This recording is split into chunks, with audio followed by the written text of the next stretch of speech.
పశ్చిమ బెంగాల్లో చీకటి పాలన అంతమైపోయింది. మమతా బెనర్జీని దొంగ దెబ్బ తీశారు. అక్కడ ఉన్నటువంటి ముస్లింలకు ఏమైనా జరిగితే మేము భారత్ను మూడు ముక్కలు చేస్తామంటూ కూడా బెదిరింపులు కూడా చేస్తున్నారు. రాబోయే కాలంలో కొన్ని డిస్ట్రిక్ట్స్ పేరు చెప్తాను. ఈ 7 డిస్ట్రిక్ట్స్ లో చాలా టెన్షన్ ఉండబోతోంది. బంగ్లాదేశీ చొరబాటుదారుల గుండెల్లో రైళ్లు పరిగెట్టిస్తున్నాయి. సువేందు అధికారి గారికి ఛాలెంజెస్ అంటే నెక్స్ట్ రాబోయే 6 నెలలు అగ్ని పరీక్షతో సమానం అండి. నమస్తే. పశ్చిమ బెంగాల్లో చీకటి పాలన అంతమైపోయింది. మమత శకం అంతమైపోయింది. ఒక సూర్యుడు ఉదయించినట్టుగా పశ్చిమ బెంగాల్లో ఒక కొత్త శకం మొదలైంది. సువేందు అధికారి రూపంలో ఒక అగ్రెసివ్ లీడర్, ఒక ఫైర్ బ్రాండ్ లీడర్ ముఖ్యమంత్రిగా ఛార్జ్ తీసుకున్న తర్వాత గడిచిన 2-3 రోజుల్లో చాలా కీలకమైనటువంటి నిర్ణయాలు తీసుకున్నారు. అతను తీసుకున్నటువంటి నిర్ణయాలలో ముఖ్యంగా తొలి మంత్రివర్గ సమావేశంలోనే చాలా కీలకమైనటువంటి నిర్ణయాలు తీసుకున్నారు. ఈ తీసుకున్నటువంటి నిర్ణయాలు బంగ్లాదేశీ చొరబాటుదారుల గుండెల్లో రైళ్లు పరిగెట్టిస్తున్నాయి. దాంట్లో మొట్టమొదటి నిర్ణయం ఫెన్సింగ్ ని ఏర్పాటు చేయాలి. మిగిలి ఉన్నటువంటి ఫెన్సింగ్ ఏదైతే పెండింగ్ ఉందో దాన్ని పూర్తి చేయాలి. బోర్డర్ సెక్యూరిటీ ఫోర్స్ కి కొంత ల్యాండ్ అలొకేషన్ కూడా జరిగింది. భూమిని కేటాయించడం కూడా జరిగింది. దీనికి సంబంధించి సువేందు అధికారి తీసుకుంటున్నటువంటి నిర్ణయాలతో బంగ్లాదేశ్ నుంచి రెస్పాన్స్ వస్తోంది. ఇలాంటి ముళ్ళకంచెకు మేము భయపడం అంటూ అక్కడ ఫారెన్ అడ్వైజర్గా ఉన్నటువంటి హుమాయూన్ కబీర్ అటు నుంచి మాట్లాడుతూ ఉన్నారు. మరికొంతమంది మమతా బెనర్జీని దొంగ దెబ్బ తీశారు. మోదీ అలాగే ఎన్నికల సంఘం కలిసి, అమిత్ షా కలిసి దొంగ దెబ్బ తీశారు. అక్కడ ఉన్నటువంటి ముస్లింలకు ఏమైనా జరిగితే మేము భారత్ను మూడు ముక్కలు చేస్తామంటూ కూడా బెదిరింపులు కూడా చేస్తున్నారు. అసలు ఏం జరుగుతోంది? సువేందు అధికారి తొలి కేబినెట్ భేటీలో తీసుకున్నటువంటి నిర్ణయాలు ఏంటి? పరిపాలన ఏ విధంగా పరుగులు పెట్టిస్తున్నారు? దీని గురించి మాట్లాడదాం. నాతో జాయిన్ అవుతున్నారు రాజకీయ విశ్లేషకులు పెకేటి ప్రసాద్ గారు. ప్రసాద్ గారు నమస్తే. రాజు గారు నమస్కారం అండి. ప్రసాద్ గారు, మన ఫెన్సింగ్ మనం వేసుకుంటున్నాం, మన సరిహద్దుని మనము భద్రపరుచుకుంటున్నాం. సో ఇంతకాలం సాగినటువంటి ఆటలకి మీదట సాగవు అనేటువంటి ఒక ఇండికేషన్ వెళ్తోంది. అందుకని ఆయన మొదటి సంతకం నాకు తెలిసి ఈ ఫైల్ మీదనే బిఎస్ఎఫ్ కి ల్యాండ్ అలొకేషన్ కి సంబంధించి పెట్టారు. దాంతోపాటు చాలా కీలకమైనటువంటి నిర్ణయాలు కూడా తీసుకున్నారు. ఏంటి సార్, ఏం జరుగుతోంది వెస్ట్ బెంగాల్లో? ఏమండి, ఇది చాలా కీలకమైన నిర్ణయం అండి. ఎందుకంటే కేంద్రం నుంచి ఎన్డీఏ ప్రభుత్వం ఎన్నో సార్లు అక్కడ కొంచెం ఎక్కడైతే ఉందో ఫెన్సింగ్ చేయాలని ప్రయత్నం చేస్తుంటే మమతా బెనర్జీకి ఆ ల్యాండ్ కి కాంపన్సేషన్ ఇచ్చినప్పటికీ కూడా ఆవిడ మంజూరు చేయకపోవడము, చేస్తూ రావడము, ఈ చొరబాటుదారులు ఎవరైతే ఉన్నారో అదే మార్గాన్ని ఎంచుకుంటూ బెంగాల్లో రావడము, ఇటువంటివన్నీ జరుగుతూ వచ్చాయండి. వీరు తీసుకున్న first step Day 1 6 cabinet decisions లో అతి ముఖ్యమైనది ఏంటంటే ఈ బిఎస్ఎఫ్ కి 600 ఎకరాల భూమిని వారికి ట్రాన్స్ఫర్ చేయడం చాలా ఇంపార్టెంట్ అండి. ఎందుకంటే యాక్చువల్లీ చెప్పాలంటే ఆల్రెడీ 127 కిలోమీటర్స్ ఆఫ్ ల్యాండ్ కి వీళ్ళు గవర్నమెంట్ అంటే సెంట్రల్ గవర్నమెంట్ ఎక్వైర్ చేసి కాంపన్సేషన్ ఇచ్చినా సరే వీళ్ళు ల్యాండ్ ట్రాన్స్ఫర్ చేయలేదండి ఇక్కడ స్టేట్ గవర్నమెంట్. అంటే ముఖ్యమైన అంశం చూడాల్సింది, ఎందుకంటే దాంట్లో కలకత్తా హైకోర్టు కూడా దానికి సంబంధించిన అధికారి మీద ఫైన్ చేయడం కూడా జరిగింది. సో అలాగే చూసుకుంటే అండి, ముఖ్యమైనది కేంద్రంలో బీజేపీ ఎంత ఉన్నా దేశం గురించి మేము ప్రాణాలు ఇస్తామన్నప్పటికీ రాష్ట్ర ప్రభుత్వం కోఆపరేట్ చేయకపోతే ఏం చేయలేరండి. సో దీనికి ఒక డైరెక్ట్ మనకి ఎగ్జాంపుల్ ఏంటంటే 1987లో రాజీవ్ గాంధీ ప్రభుత్వము ఎప్పుడైతే ఇండియా పీస్ కీపింగ్ ఫోర్స్ అని శ్రీలంకకు పంపించిందో అక్కడుండే ఎల్టీటీకి తమిళనాడు గవర్నమెంట్ అప్పుడు ఎవరైతే ఉన్నారో డిఎంకే ప్రభుత్వము వాళ్ళు సింపథెటిక్ గా ఉండేవారు. అందు గురించి భారతదేశము చాలా మంది సైనికుల్ని కోల్పోయిందండి అక్కడ. సో అలాగే ఎప్పుడైతే ఇక్కడ రాష్ట్ర ప్రభుత్వం సపోర్ట్ చేయలేకపోతుందో ఇక్కడ చాలా మంది చొరబాటుదారులు వీళ్ళు ఎక్కువైపోయి అక్కడే కాదు అక్కడి నుంచి భారతదేశంలో వివిధ ప్రాంతాలకు స్ప్రెడ్ అయిపోతున్నారు. మనము బంగ్లాదేశే కాదు రోహింగ్యాలను కూడా మనకి ఇక్కడ చూస్తున్నాం. భాగ్యనగరంలో వాళ్ళు స్పెసిఫిక్ గా వాళ్ళకంటూ ఒక ఫుట్బాల్ క్లబ్, వాళ్ళకు ఒక కాలనీ ఇవన్నీ ఏర్పరచుకున్నారు. సో ఇటువంటి సమస్యలకి చెక్ పెట్టడానికి, అంటే అక్కడే సోర్స్ దగ్గర చెక్ పెట్టడానికి వీరు తీసుకున్న నిర్ణయం చాలా పెద్దదండి. అండ్ మోరోవర్ మనం చూడాల్సింది ఏంటంటే బీజేపీ కూడా కమిట్మెంట్ ఏమి ఇచ్చారంటే 45 డేస్లో దీన్ని మేము కంట్రోల్ చేస్తాము అని ఒక కమిట్మెంట్ ఇచ్చారండి. సో లేకపోతే మనకి ఏంటంటే మనకి సెక్యూరిటీ అనలిస్టులు వాళ్ళందరూ చెప్పడం ఏంటంటే హమాస్ తరహా ఈ టన్నల్ నెట్వర్క్లు, లేకపోతే ఆ నెట్వర్క్ నే యూజ్ చేసుకుని హ్యూమన్ ట్రాఫికింగ్, డ్రగ్ ట్రాఫికింగ్, లేకపోతే ఫేక్ నోట్స్, ఆర్మ్స్, ఇవన్నీ ట్రాఫికింగ్ అవుతుంది అనేది ముఖ్యంగా మనం చూస్తున్నామండి. ఇప్పుడు ఇంకొక పెద్ద ఇష్యూ ఏంటంటే అక్కడ మనకి ఆవులని వీళ్ళని అక్కడ ట్రాఫిక్ స్మగ్లింగ్ చేస్తారు, క్యాటిల్ స్మగ్లింగ్ అంటారు కదా. సో ఆ స్మగ్లింగ్ కి వీళ్ళు చెక్ పెట్టారు. అంటే ఫస్ట్ గోవులకు సంబంధించిన మార్కెట్లు ఏవైతే ఉన్నాయో ఇమీడియట్ గా క్లోజ్ చేసేయాలని ఒకటి చెప్పారు. ఏవైనా ట్రక్కులు ఇల్లీగల్ ట్రాన్స్పోర్ట్ చేస్తుంటే దాని మీద కఠినమైన నిర్ణయాలు తీసుకోవాలి అని చెప్పడం జరిగింది. అదే వీళ్ళకి ఏంటంటే టిఎంసి ఎరాలో వచ్చేటప్పుడు అంత పెద్ద యాక్షన్ ఏమి ఉండేది కాదు. సో జస్ట్ తీసుకుని వదిలిపెట్టేసేవారు. అలా ఇంకోటి ఏంటంటే నార్కోటిక్ డ్రగ్స్, ఓకే, చాలా కానీ జనవరి 2025లో దగ్గర 5,800 కేజీల డ్రగ్స్ పట్టుబడ్డాయి. ఓకే, అది చాలా పెద్ద, ఎస్పెషల్లీ ఈ బార్డర్ చెప్పండి. ఎప్పుడు పట్టుబడ్డాయి ఈ డ్రగ్స్? అంటే గతంలోనా లేకపోతే ఈ మధ్య కాలంలోనా? జనవరి నుంచి జూలై 2025 అండి. వెస్ట్ బెంగాల్ సెక్టర్ లో మెయిన్ వచ్చేసరికి అక్కడ బార్డర్ డిస్ట్రిక్ట్స్ అయిన మాల్దా, ముర్షిదాబాద్ లో పట్టుబడ్డాయి అక్కడ. అలాగే చాలా మనకి ఏంటంటే ఫేక్ కరెన్సీలు అవన్నిటి కూడా చాలా ఎక్కువ అవుతూ వచ్చాయి.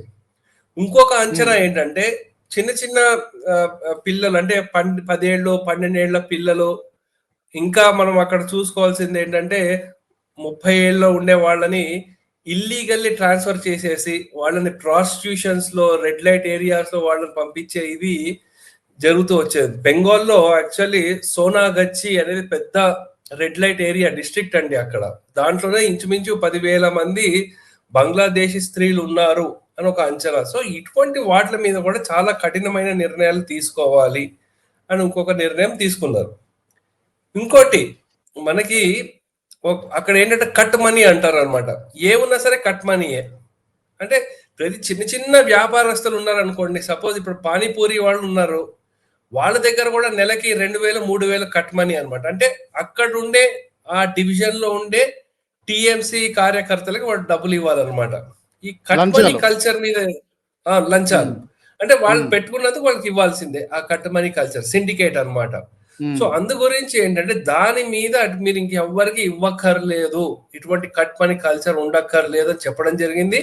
దాంతో పాటు అక్కడ భారతీయ న్యాయ సంహిత ఏంటంటే క్రిమినల్ లా ఏదైతే తీసుకొచ్చిందో అది ఇప్పటివరకు ఇంప్లిమెంట్ జరగలేదు అక్కడ. అది ఐపీసీ ఇండియన్ పీనల్ కోడ్ ప్రకారమే నడిపించుకుంటూ వాళ్ళకి ఏవైతే ఉన్నాయో దాన్ని ఫేవరబుల్ గా పెట్టుకుంటూ వచ్చారు. ఇప్పుడు అలా కాకుండా భారతీయ న్యాయ సంహిత వచ్చింది. దాంతో నెక్స్ట్ చాలా మంది ఐఏఎస్ ఐపీఎస్ ఆఫీసర్లు వీళ్ళందరికీ ట్రైనింగ్ ఇవ్వడం జరుగుతోంది. నెక్స్ట్ వాళ్ళు అక్కడ ఎవరైతే ఉన్నారో ఈవిడకి ఫేవరబుల్ గా, టీఎంసీకి ఫేవరబుల్ గా ఎవరైతే ఉన్నారో వాళ్ళందరినీ ట్రాన్స్ఫర్ చేయడం కూడా అవుతుంది. ఇంకోటి ఆయుష్మాన్ భారత్, ఢిల్లీ గవర్నమెంట్ లాగానే ఇక్కడ వీళ్ళు ఎప్పుడు చెయ్యము, లేకపోతే ఏదో ఒక కారణం చేత డిలే చేశారు. అంటే సెంట్రల్ గవర్నమెంట్ కి ఎక్కడైతే క్రెడిట్ వస్తుందో అని ఆ భయం చేత మమతా బెనర్జీ ఎప్పుడు అప్రూవ్ చేయలేదు. కానీ ఇప్పుడు డెఫినెట్లీ అప్రూవ్ చేశారు, గవర్నమెంట్ వెంటనే రిలీజ్ చేసేసింది. అంటే ప్రతి ఒక్కళ్ళకి ఆయుష్మాన్ భారత్ నుంచి వాళ్ళకి ఎటువంటి అనారోగ్యం చేసినా, ఎప్పుడు హాస్పిటల్ అడ్మిట్ అయినా సరే వాళ్ళకి ఎంతో కొంత ఆర్థికంగా వాళ్ళకి సహాయం చేసేయడానికి ఇప్పుడు చాలా ఉపయోగపడుతుందండి. ఎందుకంటే బెంగాల్ లాంటి ప్రాంతంలో హెల్త్ ఇష్యూలు వచ్చాయంటే పెద్ద ఇంతలా హాస్పిటల్ ఫెసిలిటీస్ అవి కూడా తక్కువే ఉన్నాయి అక్కడ. ఇంకా మనం చూసాం ఎప్పుడైతే గత 15 సంవత్సరాల నుంచి టిఎంసి గవర్నమెంట్ లెఫ్టిస్ట్ వాళ్ళ పార్టీ ఆఫీసులు, హాస్టల్స్ లో ఉండే బిల్డింగ్స్, కొన్ని గుళ్ళని వాటిలన్నింటినీ కబ్జా చేసేసి వాళ్ళ సొంత ఆఫీస్గా వాటిలుగా చూపించుకున్నారండి. అంటే తర్వాత మనది ప్రసాద్ గారు చెప్పండి మరొక 2 చెప్పండి. కీలకమైనటువంటి అప్డేట్స్ కూడా విన్నాను నేను. ఒకటి, ఇంతకు ముందు వరకు 15 బోర్డర్‌కి 15 కిలోమీటర్ల వరకే ఉండేది. ఇప్పుడు ఆ 15 కిలోమీటర్ల నుంచి 40 కిలోమీటర్స్ వరకు బీఎస్ఎఫ్ పరిధిలోకి వచ్చేటట్టుగా ఒక నిర్ణయం తీసుకున్నట్టు కనబడుతుంది. తద్వారా సెక్యూరిటీని మరింత టైట్ చేయడానికి అవకాశం ఉంటుందని కూడా విన్నాను. 50 50 కిలోమీటర్లు. కిలోమీటర్లు ఓకే. 15 ఉండేది 50 కిలోమీటర్లకు పెంచారా? అండి. ఓకే. అవును. ఓకే. దీంతో పాటు ఈ సొరంగ మార్గాలు ఏవైతే ఉన్నాయో, కొన్ని వందల సంఖ్యలో సొరంగ మార్గాలున్నాయి. వాటిలో ఇప్పటివరకు బీఎస్ఎఫ్ కొన్నింటిని డిస్మాంటిల్ చేసింది. ఒక 40-50 వరకు వాటిని ధ్వంసం చేసింది. ఇంకా కొన్ని వందలు, సుమారు ఒక 700 వరకు ఉన్నాయి. వీటి ద్వారానే వేల సంఖ్యలో, లక్షల సంఖ్యలో ఉగ్రవాదులు గాని, లేకపోతే ఈ చొరబాటుదారులు గాని, రోహింగ్యాలు ఈ సొరంగ మార్గాల ద్వారానే పశ్చిమ బెంగాల్‌లోకి వచ్చేవారు. ఇప్పుడు వాటిని బీఎస్ఎఫ్ నిర్వీర్యం చేస్తోంది, ధ్వంసం చేస్తుంది అన్నటువంటి వార్తలు కూడా వినిపిస్తున్నాయి. ఈ ప్రాసెస్ ఎంతవరకు వచ్చిందంటారు? సార్ ఇది చాలా కష్టమైన ప్రాసెస్ ఇది. ఎందుకంటే ప్రతి మనం చూసాం ఆ సందేశ్ ఖాళీ లేకపోతే ఇటువంటి డిస్ట్రిక్ట్లు ఏవైతే ఉన్నాయో కొన్ని కొన్ని ఇళ్ళు ఎలా ఉంటుందంటే మొదటి భాగమేమో భారతదేశం, వెనకాల ఉండేదేమో బంగ్లాదేశ్. వాళ్ళు అటువంటి దాంట్లో స్వరంగాలు అవన్నీ పెట్టుకుంటూ తీసుకొచ్చారు.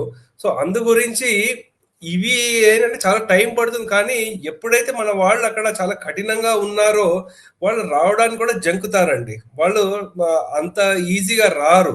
సో ఇప్పుడు వాళ్ళకి అక్కడ భయం మొదలైంది. సో నేను అనుకోవడము చాలా మటుకు ఇప్పుడు ఏంటంటే హిమంత బిశ్వ శర్మ గారు చెప్పడం జరిగింది. అలాగే మిగతా వాళ్ళు కూడా ఏమన్నారంటే బంగ్లాదేశీలని ఐడెంటిఫై చేయడం ప్రాబ్లం కాదు. బంగ్లాదేశీ వాళ్ళని ఐడెంటిఫై చేయొచ్చు. కానీ వీళ్ళు బంగ్లాదేశీలే అని బంగ్లాదేశ్ వాళ్ళు యాక్సెప్ట్ చేయట్లేదు. అదొక పెద్ద ప్రాబ్లం అవుతుంది. సో దాని ద్వారా ఏమవుతుందంటే ఇప్పుడు మనం పంపిస్తాము అక్కడ వాళ్ళు. సో అందు గురించి అక్కడ బార్డర్ డిస్ట్రిక్ట్స్ లో ఆ బార్డర్స్ లో ఏమవుతుంది, ఒక సపరేట్ కాలనీ లాగా ఏర్పాటు చేయాల్సి వస్తుంది. సో అది ఇంకొక పెద్ద ఛాలెంజ్ అవుతుంది. అంటే త్రిశంకు స్వర్గం లాగా వాళ్ళకి అక్కడ వెళ్ళలేరు, ఇక్కడ వెళ్ళలేరు. సో ఆ పెద్ద ఛాలెంజ్ రాబోతోంది. సో దాంతో తద్వారా ఏంటంటే సువేందు అధికారి గారికి ఛాలెంజెస్ అంటే నెక్స్ట్ రాబోయే 6 నెలలు అగ్ని పరీక్షతో సమానం అండి.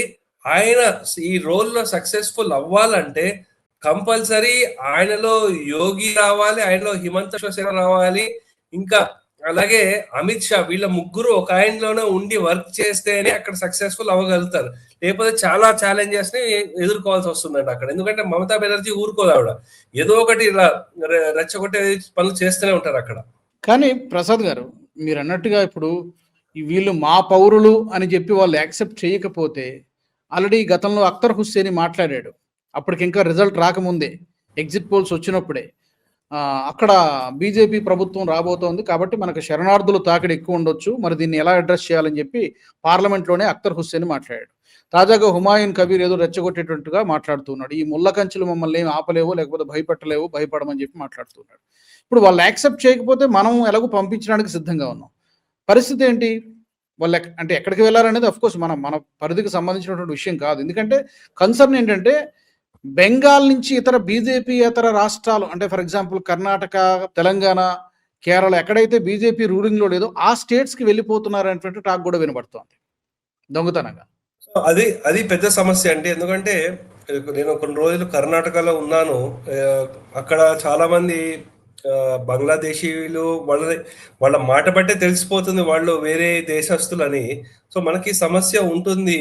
సో అలాగే కొన్ని ప్రాంతాల్లో కావాల్సిన, ఎస్పెషల్లీ జయనగర్ లేకపోతే వైట్ ఫీల్డ్ ఇటువంటి ఏరియాల్లో కావాల్సిన, మేము 2004లో వెళ్ళినప్పుడు వేరేలాగా ఉండేది. అక్కడ డెమోగ్రఫిక్ చేంజెస్ మేము చాలా చూసాం. సో ఇది ఇంకొక ప్రాబ్లము. కానీ ఫస్ట్ మనకు అక్కడ ఏంటంటే వాజ్పేయి గారు ఎప్పుడు అనేవాళ్ళు, గంగాకో సాఫ్ కర్నా అయితే పెహలే గంగోత్రికో సాఫ్ కర్నా హై. అంటే అక్కడ రూట్ ఏదైతే ఉందో దాన్ని క్లీన్ చేసుకుంటూ వస్తే అక్కడ టైట్ చేసిన తర్వాత నెమ్మదిగా ఇక్కడి నుంచి ఐడెంటిఫై చేసి పంపించడం జరుగుతుంది. సో అందు గురించి మనము దీనిలో ఇంకా ఛాలెంజెస్ ఉంటాయి మనకి.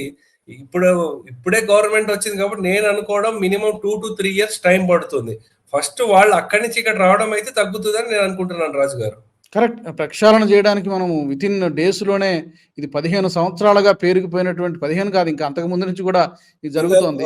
50 సంవత్సరాల పైనుంచి జరుగుతోంది. కమ్యూనిస్టులు ఒక 35 ఏళ్ళు, అంతకుముందు కాంగ్రెస్ వాళ్ళు ఒక 25 ఏళ్ళు, ఆ తర్వాత మమత వచ్చి మొత్తం మీరన్నట్టుగా 50 సంవత్సరాల నుంచి జరుగుతోంది. ఈ చెత్తంతా పేరుకుపోయింది. ఈ చెత్తను మొత్తం ఏరి పారేయాలి, మొత్తం ప్రక్షాళన చేయాలంటే కనీసం మీరన్నట్టుగా ఒక సంవత్సరంన్నర, 2 సంవత్సరాలైనా చాలా రిగరస్ ఎఫర్ట్ పెడితే గాని సాధ్యం కాదు. మరి ఆ దిశగా అయితే చర్యలైతే జరుగుతున్నాయి చాలా వడివడిగా. ఇంకొక హిందువుల పర్స్పెక్టివ్‌లో సంతోషించాల్సినటువంటి విషయం ఏంటంటే, చాలా హిందూ ఆలయాలు కొన్ని దశాబ్దాలుగా మూతపడినటువంటి ఆలయాలు కూడా తెరుచుకుంటున్నాయి. అక్కడ మళ్ళీ మూసేసినటువంటి తలుపులు, అక్కడ ప్రార్థనలు ఇవన్నీ కూడా జరుగుతూ ఉన్నాయి. అది కూడా ఒక మంచి పరిణామం. పర్టిక్యులర్‌గా హిందూ సొసైటీకి, హిందూ ప్రజలకు కూడా. సో రాబోయే కాలంలో అండి రాజుగారు, రాబోయే కాలంలో కొన్ని డిస్ట్రిక్ట్స్ పేరు చెప్తాను. ఈ 7 డిస్ట్రిక్ట్స్ లో చాలా టెన్షన్ ఉండబోతోంది. Murshidabad, Malda, north Parganas, south Parganas, Nadia district, Cooch Behar, Jalpaiguri. ఈ 7 డిస్ట్రిక్ట్స్ లో చాలా టెన్షన్ ఉంటుంది. డెఫినెట్లీ చాలా మంది అక్కడ ఉండే ప్రజలు అప్రమత్తంగా ఉండాలి.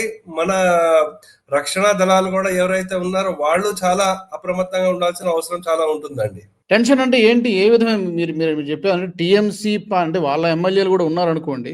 ఒక 80 మంది గెలిచారు. ఎంతమంది ఉంటారు, ఎంతమంది పోతారో తెలీదు గానీ, మొత్తానికి డెఫినిట్‌గా వాళ్ళ పార్టీ నాయకులు కూడా ఉన్నారు కాబట్టి టెన్షన్ అంటే పరిపాలన సజావుగా చేయకుండా చేస్తారా? లేకపోతే బీజేపీ లీడర్ల మీద దాడి చేస్తారా? లేకపోతే ఏంటి? ఏం జరుగుతుందని మీ అంచనా? ఏ అంటే విధమైనటువంటి ఒకటి టెన్షన్? వైలెన్స్ ఇవి బార్డర్ డిస్ట్రిక్ట్స్ అండి. అటు పక్క అవును. నుంచి జమైతే ఇస్లామీ వాళ్ళు బాగా నెగ్గుంటూ వచ్చారు. ఇక్కడ అంటే మమతా బెనర్జీ వాళ్ళకి ఫండింగ్ చేసింది అనే ఊహాగానాలు కూడా ఉన్నాయి అక్కడ. సో అక్కడి నుంచి చాలా మంది చొరబాటుదారులు వాళ్ళు ఈ డిస్ట్రిక్ట్స్ లో రావచ్చు. లేకపోయినా ఇప్పుడే ఆల్రెడీ ఉన్న వాళ్ళ నుంచి కూడా కొంచెం వైలెన్స్ అయ్యే అవకాశాలు చాలా ఉండొచ్చండి. ఓకే. సో డెఫినిట్‌గా సో ఈ ఒక దానికి తోడు అలర్ట్‌గా ఏంటంటే ఉండాల్సి సువేందు అధికారి గారు ఇవన్నీ ఆల్రెడీ చూసి టీఎంసీలో వచ్చారు కాబట్టి ఇవన్నీ ఎలా ఆడతారో గేమ్స్ తెలుసు కాబట్టి he is the most qualified man to handle this situation. Exactly. Correct. మీరు చెప్పినట్టుగా ఇప్పుడున్నటువంటి సిట్యుయేషన్‌కి వెస్ట్ బెంగాల్‌కి సువేందు లాంటి లీడరే అవసరం. ముల్లును ముల్లుతోనే తీయాలి. ఒక యోగి, ఒక హిమంత బిశ్వ శర్మ ఏ విధంగా అయితే పనిచేస్తారో ఇక్కడ కూడా అదే విధమైనటువంటి పరిపాలన రావాలి. దానికి మొదటి అడుగు కూడా చాలా బలంగానే పడింది.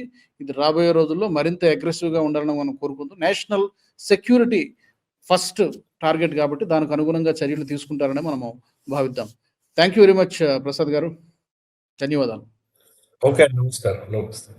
బెంగాల్లో సువేందు అధికారి దుమ్ము దులుపుతున్నారు. గత దశాబ్దాలుగా పేరుకుపోయినటువంటి చెత్తనంతా కూడా ఏరిపారేస్తున్నారు. కలుపు మొక్కల్ని ఏరిపారేస్తున్నారు. ఉగ్రవాదుల్ని తన్ని తరిమేస్తున్నారు. బంగ్లాదేశీ చొరబాటుదారుల్ని కూడా వెనక్కి పంపించేస్తున్నారు. అలాగే ఏ అయితే సొరంగ మార్గాలు ఉన్నాయో, రాచ మార్గాలుగా ఇంతకాలం పనిచేసాయో సొరంగ మార్గాల్ని కూడా ధ్వంసం చేస్తున్నారు. ఇంకా దాదాపుగా కొన్ని వందల సొరంగ మార్గాలు బంగ్లాదేశ్ నుంచి పశ్చిమ బెంగాల్‌కి ఉన్నాయి. వాటిని కూడా బీఎస్ఎఫ్ డిస్మాంటిల్ చేసేటువంటి ప్రయత్నం చేస్తోంది. మొత్తానికి ఒక ప్రక్షాళన జరుగుతోంది పశ్చిమ బెంగాల్‌లో. మరి ఈ అంశానికి సంబంధించి మీ వాల్యుబుల్ ఫీడ్‌బ్యాక్‌ని, మీ అభిప్రాయాలను బెంగాల్‌లో ఇంకా ఏం జరగాలి? ఇంకా ఎలాంటి నిర్ణయాలు తీసుకోవాలి? పరిపాలన ఎలా ఉంటే బావుంటుంది? తప్పకుండా మీ అభిప్రాయాన్ని తప్పకుండా కామెంట్ సెక్షన్‌లో పెట్టండి. వచ్చే ఎపిసోడ్‌లో మరొక ఇంట్రెస్టింగ్ టాపిక్ తీసుకొని నేను మీ ముందుకొస్తాను. ఇంకా మా దగ్గర నుంచి మీరు ఎలాంటి టాపిక్స్‌ని కోరుకుంటున్నారో అది కూడా మీరు కామెంట్స్ రూపంలో మాకు తెలియచేయవచ్చు. జై హింద్. ఈ వీడియో మీకు నచ్చినట్టయితే లైక్ చేయండి, 10 మందికి షేర్ చేయండి. అలాగే కామెంట్ల రూపంలో మీ అభిప్రాయాలను మాతో పంచుకోండి. Nationalist hub group of channels ను సబ్స్క్రైబ్ చేసుకుని తెలుగునాట జాతీయవాద జర్నలిజాన్ని ప్రోత్సహించండి. ఈ వీడియో కింద ఉన్న బెల్ ఐకాన్ పై క్లిక్ చేయడం మర్చిపోవద్దు.